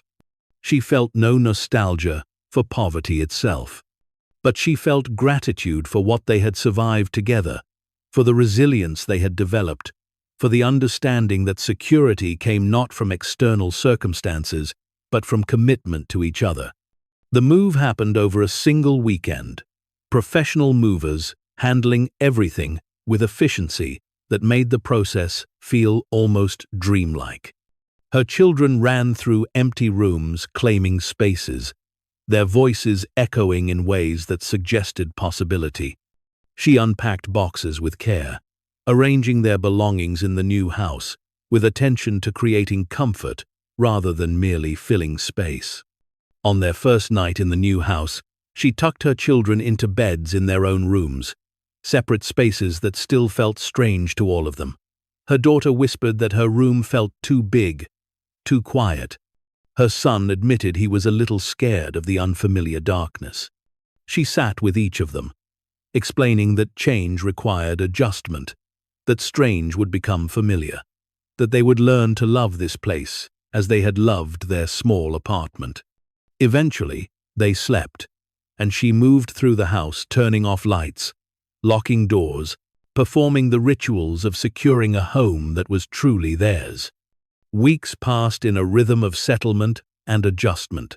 The children adapted quickly to their new school, making friends with the easy confidence of young people unburdened by adult complications. She established routines that balanced stability with flexibility, wanting them to feel both grounded and free. She had not yet told her family. The thought circled her awareness constantly, a task delayed but not forgotten. She knew the revelation would come eventually, that circumstances would force disclosure. But she held onto the privacy a little longer, savoring the period when the transformation belonged only to her and her children. The decision was made for her when her mother called unexpectedly one Wednesday afternoon. She had not spoken to her mother since the funeral, their relationship having settled into a pattern of minimal contact and maximum distance. The call felt ominous immediately. "Where are you?" her mother asked without preamble. "I tried your apartment," someone else answered. "We moved," she said carefully. "I have been meaning to call you." "Moved? Where?" The suspicion in her mother's voice was palpable. "A house in Riverside Park." It was time for a change. The silence that followed carried weight. Riverside Park was not a neighborhood where people like them lived, not people who worked at grocery stores, who struggled with rent, who made do with less. Her mother's next question came sharp and pointed. "How can you afford that?" The moment had arrived, not chosen, but unavoidable. She took a breath, feeling the weight of all the weeks of secrecy, all the careful planning, all the controlled transformation. It was time. "Do you remember Aunt Margaret's mirror, the one you all laughed about at the will reading?" Her mother's tone shifted, defensive now. "What about it?" There were documents hidden in the frame, stock certificates and bonds. Aunt Margaret had been investing for decades. She left all of it to me. "It is worth a lot of money, Mom. Life-changing money." The silence this time was absolute. She could hear her mother breathing, processing, trying to align this information with her understanding of how the world worked. "How much?" The question came quietly, almost fearfully. $246 million. The silence on the other end of the phone stretched so long she wondered if the connection had dropped. Then her mother's voice returned, thin and uncertain, in a way she had never heard before. "That's not possible." "It is," she said quietly. "I have spent the past 2 months verifying everything with lawyers and financial advisors. The certificates were authentic. The transfers are complete. The money is in my account right now." She heard her mother sit down, the sound of a chair scraping against floor unmistakable. $246 million, her mother repeated, as if testing the words for truth. From stock certificates, hidden in a mirror. Yes, Aunt Margaret had been investing since the 1960s. Small amounts, consistent contributions, companies that grew substantially over time. She never told anyone. She just kept building wealth quietly, and she chose to leave it all to me. "But why you?" The question emerged before her mother could stop it, revealing the assumption beneath. Why not me? She was my sister. The hurt in those words was real, and she felt an unexpected sympathy. "Because," she said carefully, "she knew I needed it most. She knew what my life was like. She knew I was struggling. And she trusted me to use it wisely." Her mother made a sound that might have been a laugh or a sob. "We stood in that lawyer's office and laughed at you. We thought you got nothing. We thought the mirror was worthless." "I know. I was there." The silence returned, heavier now. When her mother spoke again, her voice carried a quality she recognized as shame, poorly concealed by attempted pragmatism. "What are you going to do with it? All that money?" She had anticipated this question, prepared for it during the weeks of secrecy. "I am going to secure my children's futures, education, healthcare, everything they need. Beyond that, I am still deciding. But I want to do something meaningful, something Aunt Margaret would have approved of." "Your brother," her mother began, then stopped. "He should know. The family should know." "They will," she agreed. "But I wanted to tell you first. You are my mother. Despite everything, that matters." She heard her mother take a shaky breath. "Can I see you? Can we talk about this in person?" "Of course. Why don't you come to the house this weekend? Saturday afternoon, maybe. Bring whoever you want." The invitation was deliberate. She understood that her mother would not come alone. That word would spread through the family like water finding cracks. By Saturday, they would all know. And they would all want to see for themselves that what they had dismissed so casually had transformed into something beyond their comprehension. After the call ended, she sat in her new living room, looking out at the yard where her children would soon be playing. The revelation had begun. Now came the harder part, facing the people who had judged her, who had found her lacking, who had laughed at an inheritance they assumed meant nothing. She spent the next days preparing, not anxiously, but deliberately. She wanted the house to look lived in rather than staged, comfortable rather than ostentatious. She wanted her family to see that wealth had not changed her character, only her circumstances. On Friday evening, she received a text from her brother. "Mom told me. We need to talk. I'm coming tomorrow with Mom." She replied simply, "I'll see you then." Saturday morning arrived clear and bright. She made breakfast for her children, helped them tidy their rooms, and explained that family would be visiting later. They accepted this with the mild interest of children whose lives had become complex enough that adult gatherings no longer surprised them. Her mother arrived first, at precisely 2:00. She was not alone. Her brother James followed, his expression unreadable. Behind them came two of her cousins, Sarah and Michael, both of whom had been particularly amused at the will reading. Last came her uncle Robert, her aunt's widower, his face drawn with something that looked like grief mixed with confusion. She opened the door and stepped aside, allowing them to enter without ceremony. They moved through the entryway slowly, their gazes taking in details. The high ceilings, the hardwood floors, the furniture that was new but not excessive. Through the windows, the expansive yard stretched toward carefully maintained landscaping. Her mother spoke first, her voice tight. "This is the house? This is it." She gestured toward the living room. "Please, sit down. Can I get anyone something to drink?" They settled uncomfortably on the sofas and chairs, refusing refreshments, their attention fixed on her with an intensity that felt almost physical. She took the remaining chair and waited, allowing them to find their own way into the conversation they had come to have. James broke the silence, his tone carrying the particular edge of someone who felt owed an explanation. "Mom says you inherited millions from Aunt Margaret. Hundreds of millions. 246 million, to be exact." She kept her voice level, factual.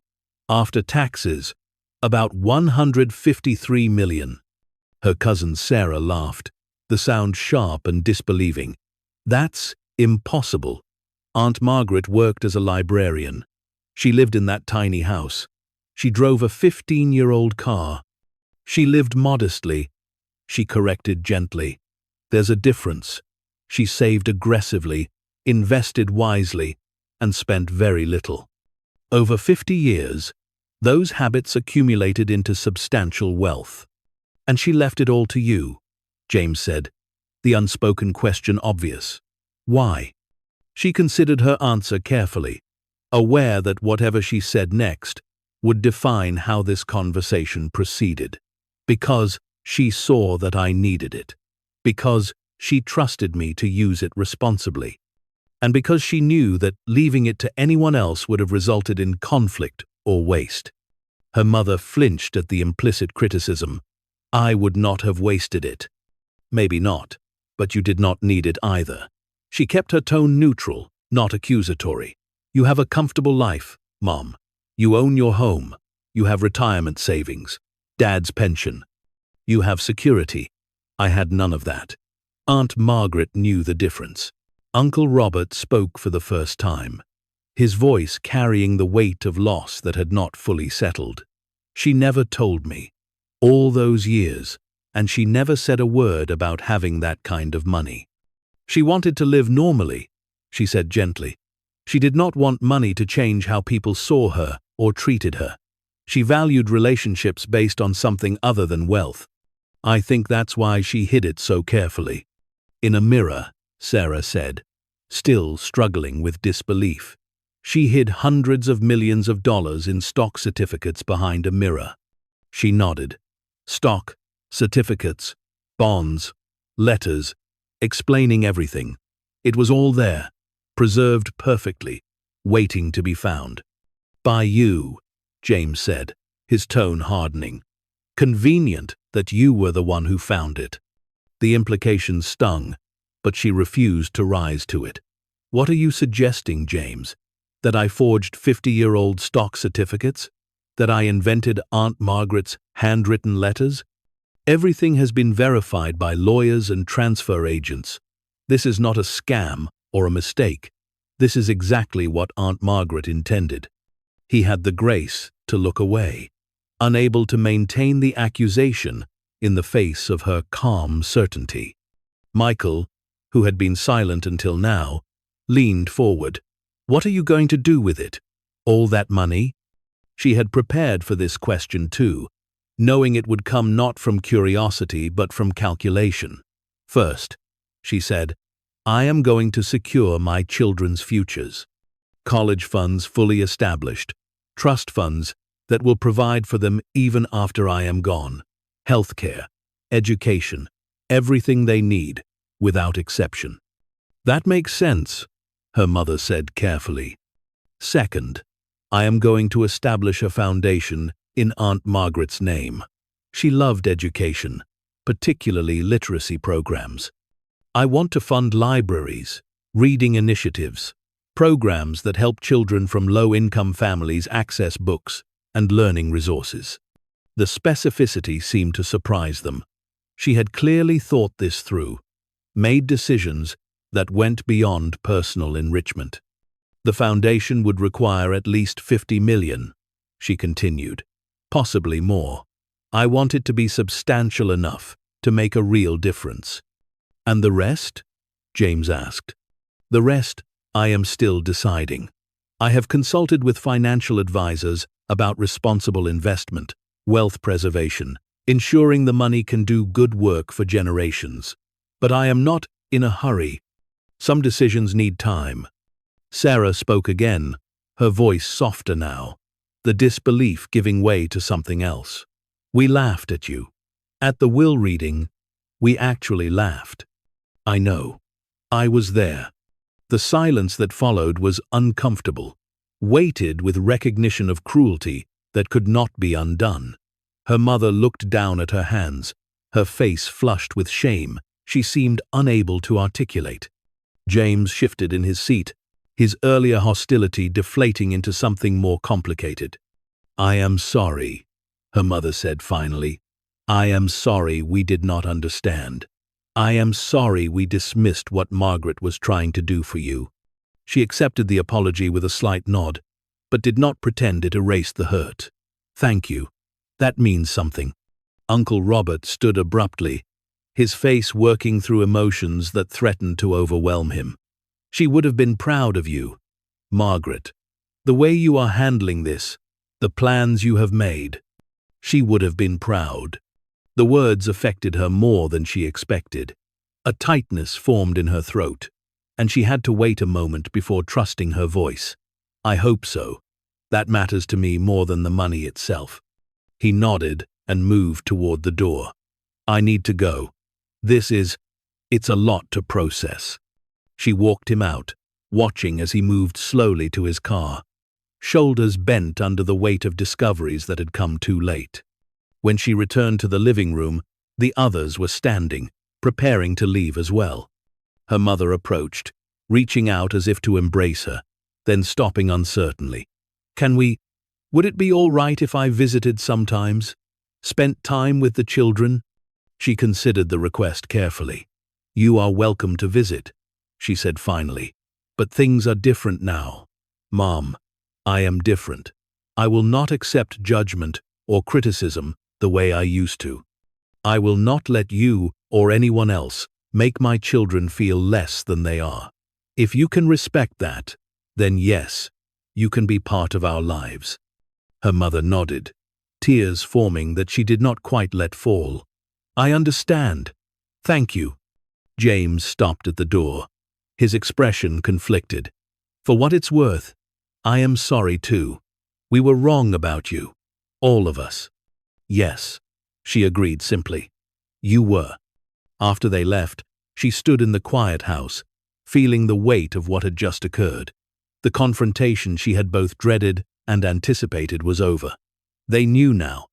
They understood that their mockery had been based on ignorance, that their dismissal had been catastrophically wrong, that the person they had pitied was now beyond their reach in ways that could not be easily reconciled. She felt no triumph, only a quiet satisfaction that truth had been acknowledged. They had seen the house, heard the numbers, confronted their own assumptions. What they chose to do with that understanding was no longer her concern. Her children found her in the kitchen an hour later, where she was preparing dinner with her thoughts still circling through the afternoon's events. Grandma seemed sad, her daughter observed. She was. A little.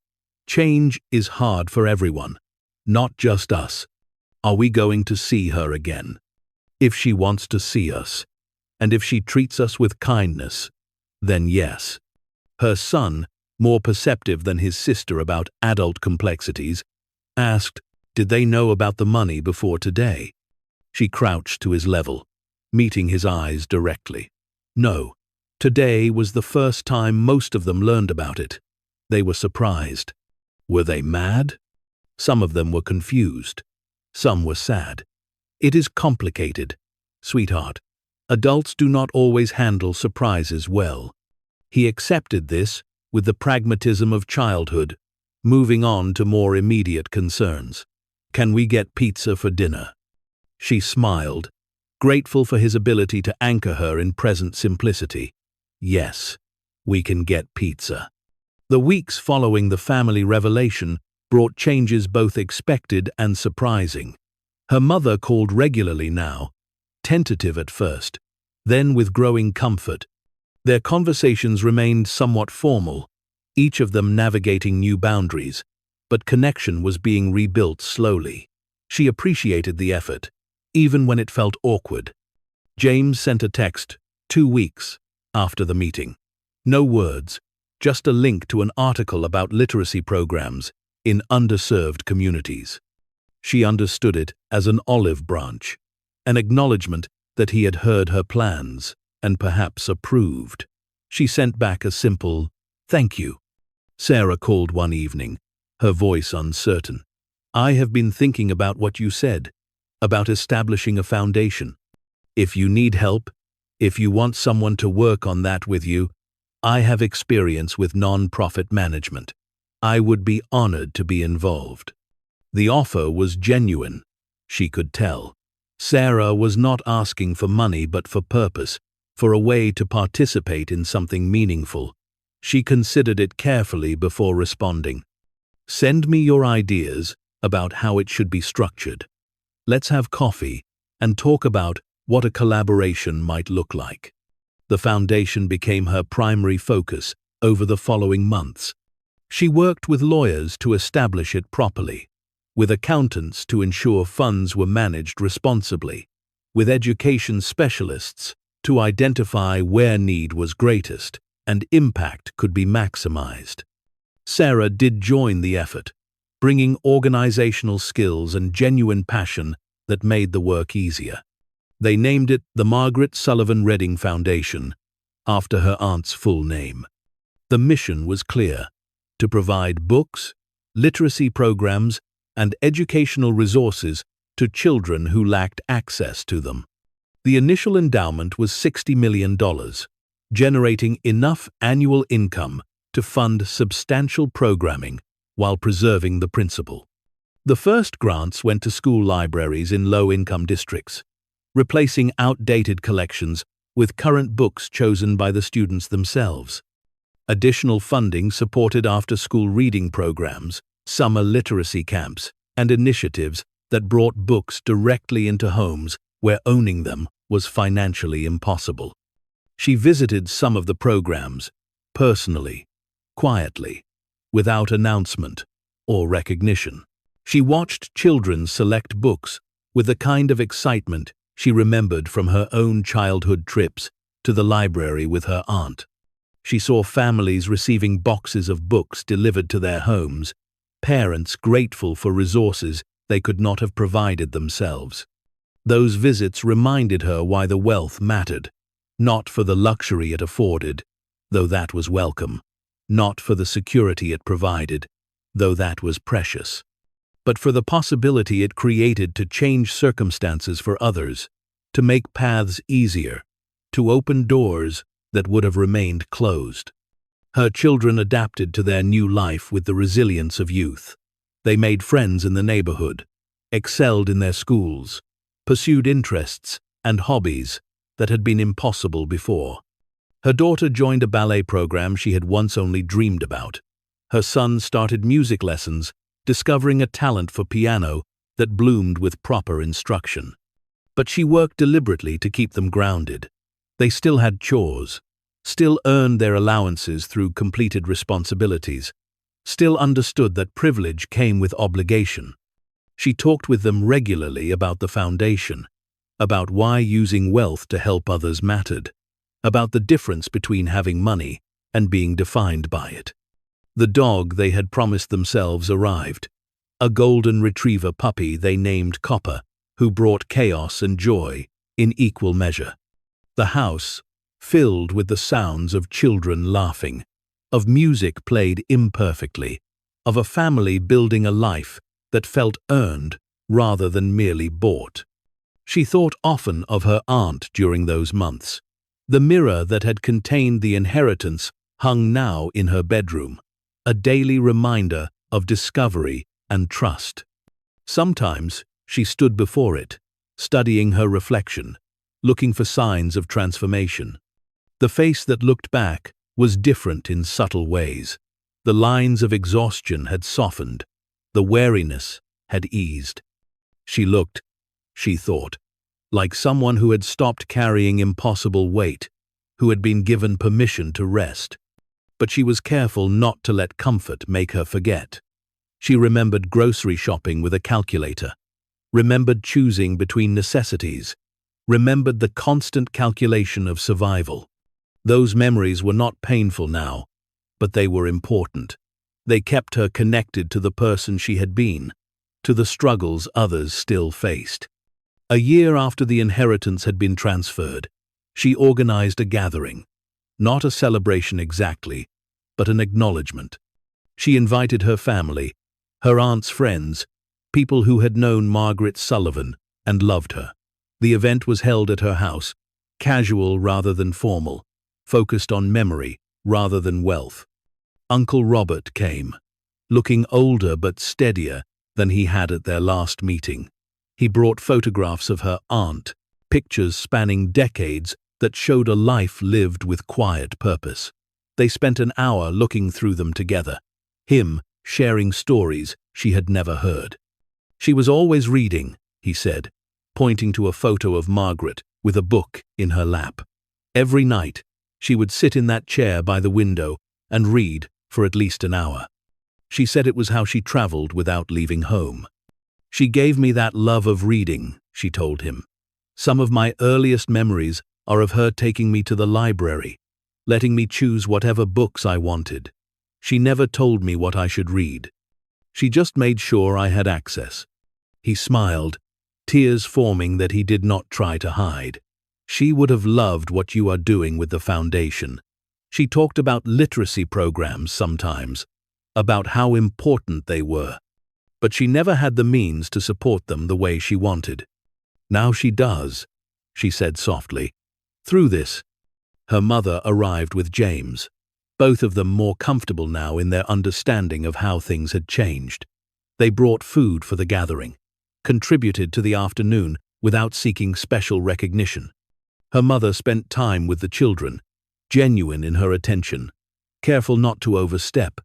Sarah came with her husband and teenage son, bringing updates about the foundation's expanding programs. They had received applications for funding from over 200 schools and community organizations. The board, which she had helped establish, was reviewing proposals with care, choosing initiatives that would have lasting impact. As the afternoon progressed into evening, people gathered in loose groups, sharing memories of Margaret Sullivan. Stories emerged that painted a fuller picture than any single person had possessed. She had helped a neighbor through a medical crisis, providing financial support without being asked. She had tutored children in reading, never accepting payment. She had volunteered at the library long after her retirement, organizing book drives and literacy events. These were not the actions of someone who viewed wealth as power or status. They were the actions of someone who understood that resources gained meaning only through their use in service of something beyond self-interest. As the gathering wound down and guests began departing, her mother approached her in the kitchen where she was washing dishes. "Let me help," her mother said, picking up a towel to dry. They worked in comfortable silence for a few minutes before her mother spoke again. "I have been thinking a lot about that day at the will reading, about how we reacted when you inherited the mirror. You do not need to revisit that," she said gently. "It is in the past." "I do, though." Her mother's voice was firm now, insistent. "Because I need you to understand something. It was not really about the mirror or its value. It was about my own disappointment, my own sense of failure. Margaret was my sister, and she was closer to you than she was to me. That hurt. And instead of examining why that hurt, or what I could have done differently, I diminished what she gave you." She set down the dish she was washing and turned to face her mother fully. Why was she closer to me? Her mother took a shaky breath. "Because I judged you. When your marriage ended, when you struggled financially, when you made decisions I did not agree with, I judged you instead of supporting you. Margaret did not. She just loved you and showed up for you. And now, seeing what you have done with what she left you, seeing the foundation, the way you are raising your children, the thoughtfulness of every decision. I understand why she trusted you with this. The admission cost her mother something to speak, and she recognized the courage required. Thank you for saying that. It means more than you might realize. Can we start over? Not forget the past, but build something better going forward? She considered the question seriously, not from sentiment, but from genuine assessment of possibility. We can try. But it has to be real, Mom. I cannot go back to being someone you tolerate or pity. Either you accept me as I am, or we maintain distance. I am done pretending to be less than I am to make others comfortable. Her mother nodded, wiping her eyes with the dish towel. I accept you. I see you. And I am proud of you, even though I have no right to be, since I did not contribute to who you have become. You are still my mother. That matters, even when it is complicated. They finished the dishes together, and her mother left shortly after with James, both of them promising to visit again soon. She stood at the window, watching them drive away, feeling something shift and settle. Forgiveness was not instant, but it was possible. Relationships damaged by years of judgment would not heal overnight, but they could be rebuilt with patience and honest effort. 2 years after discovering the inheritance, she stood in the library of a newly renovated elementary school in one of the city's poorest neighborhoods. The space was bright and welcoming, filled with new books, arranged on shelves built to child height. Students browsed with obvious delight, selecting titles with care, some reading where they stood, unable to wait. The Margaret Sullivan Reading Foundation had funded this renovation, one of 47 similar projects completed in the past 18 months. She watched the children with quiet satisfaction, knowing that her aunt would have loved this, would have approved of every decision that had led to this moment. A young girl approached her, maybe 7 years old, holding a book about space exploration. "Is this really free?" she asked. "I can just take it home?" "Really free," she confirmed. "You can take as many as you want." The girl's face lit with disbelief, transforming into joy. She hurried back to the shelves, returning moments later with 4 more books clutched against her chest. "Thank you," she whispered, then ran to show her teacher the treasures she had found. She felt tears form and did not try to stop them. This was why. This moment, this child, this access to possibility that wealth could provide when used with intention and care. This was what $246 million meant when stripped of abstraction and transformed into impact. Her phone buzzed with a text from her daughter. "Piano recital reminder, 6 p.m. tonight. Don't forget." She smiled, typing back quickly. Wouldn't miss it for anything. Life had found a rhythm that felt sustainable rather than overwhelming. The wealth was managed responsibly, invested conservatively, structured to last for generations. The foundation operated with professional efficiency, its impact growing each year. Her children thrived, grounded and grateful, understanding their privilege without being defined by it. She still thought about her aunt daily, still felt the presence of that gift, like a weight carried not with burden, but with purpose. The mirror remained in her bedroom, a daily reminder that value often hides in unexpected places, that judgment based on appearance misses truth, that trust placed wisely multiplies beyond measure. Some evenings, when the children were asleep and the house was quiet, she would stand before the mirror as she had that first day in her aunt's empty house. But now the face looking back was not marked by exhaustion or defeat. It showed someone who had been given an extraordinary gift and had chosen to honor it through careful stewardship and meaningful action. She had not changed in the ways wealth often changes people. She had not become extravagant or careless or detached from the struggles of those with less. Instead, she had become more of what she already was, someone who understood the value of resources because she had lived without them, someone who could use privilege to open doors for others because she remembered what it felt like when all doors were closed. The family had settled into new patterns as well.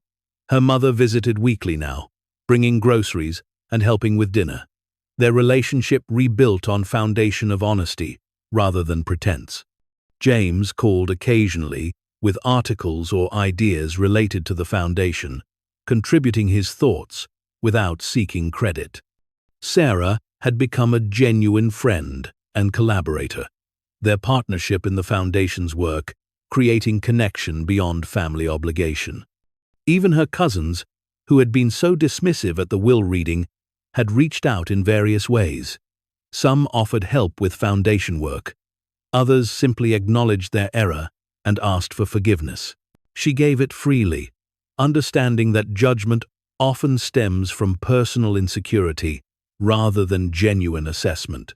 One Saturday afternoon, 3 years after that first discovery, she took her children to visit her aunt's grave. They brought flowers, simple daisies that Margaret had loved, and stood together in the quiet cemetery. "Do you miss her?"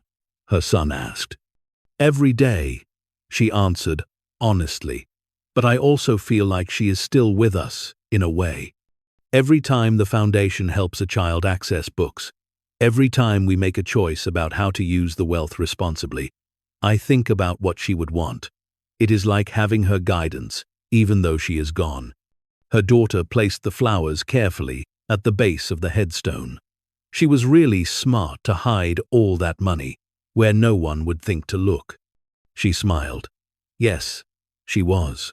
But the smartest thing she did was not hiding the money. It was knowing who to trust with it. She could have given it to lots of people, but she chose to give it to me because she trusted I would use it the right way. "And you have," her son said, with the simple certainty of childhood. They stood together for a few more minutes, 3 people bound by love and legacy, before returning to the car. On the drive home, her daughter asked about dinner plans. Her son talked about a school project due Monday. Normal concerns, ordinary life, the kind of stable present that wealth had made possible, but that love made meaningful. That evening, after dinner was finished and homework completed, after stories were read and tucked-in rituals observed, she found herself alone again with the mirror. She studied her reflection with the perspective that came from having lived both versions of her life, the before and after. The woman looking back was not fundamentally different from the one who had stood in her aunt's empty bedroom 3 years earlier. She was still the same person, with the same values, the same commitment to her children, the same capacity for love and determination. But circumstances had changed everything about what she could do with those qualities. She thought about the family members who had laughed at the will reading, who had seen a worthless mirror where treasure waited. She thought about the assumptions people made based on appearances, about how easily judgment replaced understanding, about how often the overlooked and dismissed contained more value than the obvious and celebrated. Most of all, she thought about trust. Her aunt had trusted her with wealth that could have been given to anyone, had trusted her judgment, her character, her commitment to using resources wisely. That trust had been the real inheritance, more valuable even than the money itself. She had worked hard to honor it. Every decision about the wealth had been made carefully, with consideration of impact and sustainability. Every program funded through the foundation had been evaluated for effectiveness and need. Every choice about her children's upbringing had balanced privilege with responsibility. The journey from that moment of discovery to this moment of reflection had transformed her understanding of what wealth meant. It was not freedom from struggle, though it removed many forms of hardship. It was not power over others, though it provided influence. It was not status or recognition, though those sometimes followed. Wealth, she had learned, was responsibility. It was stewardship of resources that could either be squandered or multiplied. It was opportunity to create impact beyond individual benefit. It was a tool that gained meaning only through intentional use in service of something larger than personal comfort. Her aunt had understood this. That was why she had lived modestly while accumulating millions. That was why she had hidden the wealth away from those who would have seen it only as personal treasure. That was why she had chosen carefully who would inherit not just the money, but the obligation to use it wisely. Standing before the mirror that had changed her life, she made a silent promise to the woman who had trusted her so completely. The wealth would be protected, invested wisely, structured to serve generations. The foundation would grow, reaching more children, creating more opportunities, multiplying impact year after year.